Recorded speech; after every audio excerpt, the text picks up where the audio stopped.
Good morning, everyone. It's Lee Henson, President and Founder of AgileDad, and it's time for today's episode of the Daily Standup. So without any further ado, let's get started. It's Tuesday, so happy Tuesday to you. I hope you enjoyed our session with Ken Rubin yesterday, talking all about dependencies. That was an awesome session. Today, I was sent an article from one of our subscribers talking about the top 5 objections to Scrum and why many of those objections could be wrong. So I thought this was an interesting way to kick off the week. So without any further ado, let's dive right in. The first objection that many people have when we talk about implementing Scrum or Agile in general is that there's just too many meetings. We just don't have time. When the truth is that if you follow some key principles or practices, you can actually save time doing things this way. And I know that sounds crazy because people often ask, how can having a meeting save time? Well, one of the things that we did was we put together the Agile Meetings Playbook. It's a guide that you can download on the AgileDad website in the download section. And it talks about the proper way to make sure that you have a meeting going your way, right? We also did RATs earlier to talk about making sure you have the right people, the agenda, the time box, etc. But we want to make sure that you have all these key pieces. And I mean, I think I sort of gave it away just now in my little acronym, but you want to make sure that the right people are in attendance. That can certainly affect the amount of time people spend in a meeting. You want to make sure you have a clear agenda. You want to make sure that the meeting is time boxed, and you want to make sure that you stay focused and that you have all the things available that you need so that you understand what the expected output is from that meeting and what things we have to provide when we come. And I think that if we're doing those things, that we can make sure that meetings are time boxed or framed in such a way that they're not only meaningful, but that they're short time frame. And I think that as long as you do that, people don't, in essence, mind attending meetings if they're useful. So I think it's just a matter of organizing meetings in such a way that they are useful and making sure you're focused on having the right meetings, right? But when you look at this from the outside looking in, a lot of people see these meetings as, oh my goodness, I have to have a meeting every day. When I was doing traditional project management, I didn't have to do that. But the truth is, there was a lot more time in other sessions that would easily absorb each of those daily 7-minute meetings, right? So it's one of these things where you can either try to get all the updates in at once and have hour-long or 2-hour-long meetings, or you could have a daily short meeting and get better information that's fresher, that's more relevant, and do those kinds of things. So I can vote right here that, even though on the surface it may appear like Agile has more meetings or Scrum has more meetings, the truth is those meetings are necessary as long as you keep them focused and time boxed. Coming in number 2. There's no way we can deliver a working product or service in less than a month. Okay, I'm going to tell you a secret. Nobody's ever said you had to. So, this boils down to the whole concept of potentially shippable versus shippable. And I think that for ages, for eons, we were given a 5-year time period to get something done, and Parkinson's law would kick in and we'd drag everything out for the entire 5 years. And what we delivered in the end often wasn't what the end consumer was looking for because we didn't have the empirical process. We didn't have the chance to inspect and adapt. So I feel like if we can focus better, once again, we're back on focus, these Scrum values are so important. Then we can focus on delivering incremental improvements to the software or to the project or to the product that already exists.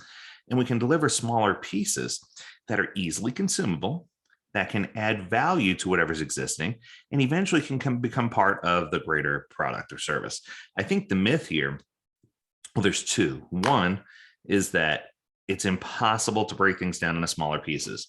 I remember having a conversation with Alistair Coburn some time ago, and we were talking about how, even when it's hard to break things down, you still can.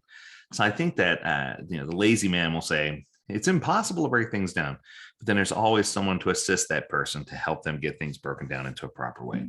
I think the second part of this, though, is that there's this myth that, adding incremental value isn't important until someone can see the final result. And that's not necessarily true.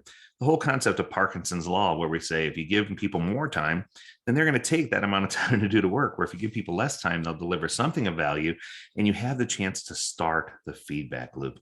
And I think that this is something that a lot of people miss. The feedback loop is incredibly important, and it's something that we need to make sure we're focused on. Okay, coming in number 3. We have deadlines. If we have deadlines and a fixed date schedule, we can't use Agile. We can't use Scrum. The truth is, Scrum should increase the probability of meeting the deadline. Here, I'm even going to go here. Even if you went to the nth degree and you use safe ensures you meet the deadline, right? There's the whole concept of time being associated with Agile in such a way that we can't get things done. And that just sounds so weird to me, because the truth is, when it comes to estimation and forecasting by a team, I try to remove time completely from the equation. But when it comes time for us to forecast a date of a release, or if time for us to talk about how many sprints we can include as part of our budget, time is certainly part of the equation. And I think the confusion here is that people try to tie time on both sides of that equation. They try to force the team to use time for all their estimates and for all their forecasting. And the truth is, people have different skill sets and different tools.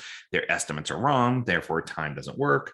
And we miss all our deadlines because we based all our deadlines based on their time-based estimates. If we buckle down and say that time isn't important when it comes to estimation and forecasting, but time is critical when it comes to setting release dates and deadlines, I think that gives you, as Hannah Montana would say, the best of both worlds, right? It gives you both sides of the equation, which I think is important. And I think it's something that's often missed. So make sure you understand how to separate the two, when to use one and when to use the other. Here's another one. We need to plan. There's just no planning in Scrum. Well, I don't know who told you that, but that couldn't be any further from the truth, right?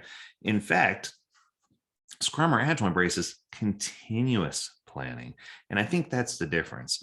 People are so used to heavyweight upfront planning to come up with the perfect technical user requirements document, the several hundred-page document, right? And they're not used to the concept of small, incremental, iterative plan cycles.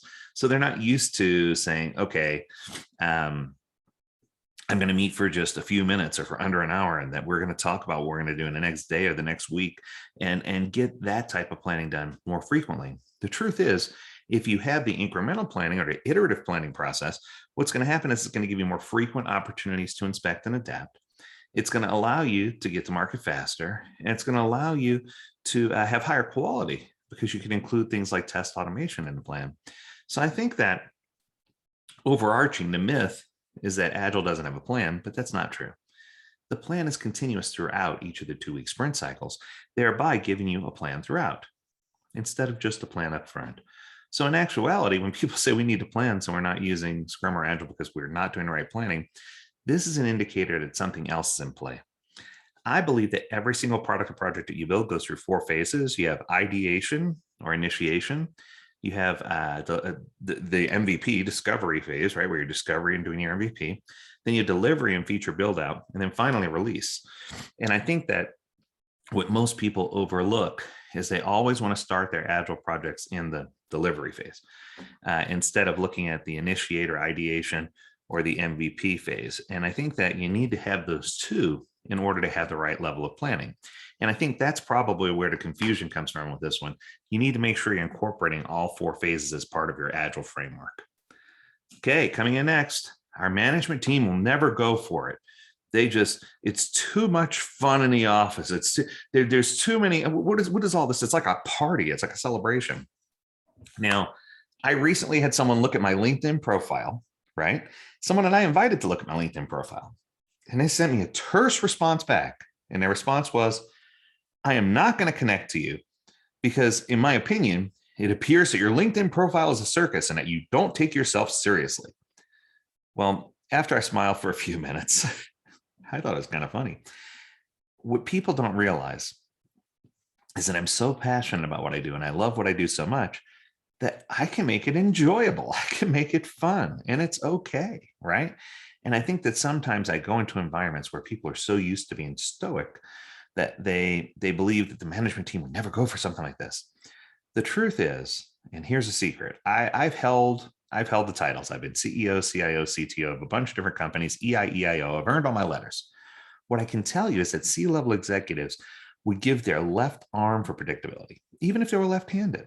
So where am I going with this? They don't care if you do an Agile or Fragile or Scrum or Bum or Chum or XP or IP. None of that matters to them. They just want you to do what you say and say what you do. And I think that if Scrum or if Agile is a tool to get there, that they are going to be all for this, right? I think the things that are missing is that they don't know how to understand delivery value. So you have to find ways to show them that you're delivering value throughout. I think also there's confusion over some of the roles.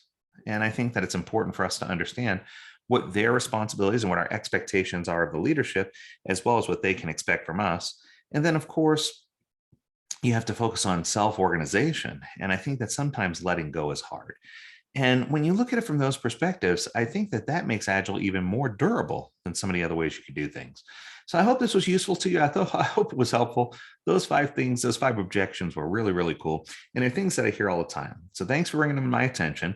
If you have a topic you'd like to cover, learn more at agiledad.com. We'd love to hear from you. We'd love to cover your topic as part of the daily stand-up. As always, we encourage you to stay healthy, stay well, and stay agile, my friends. Until next time, do take care.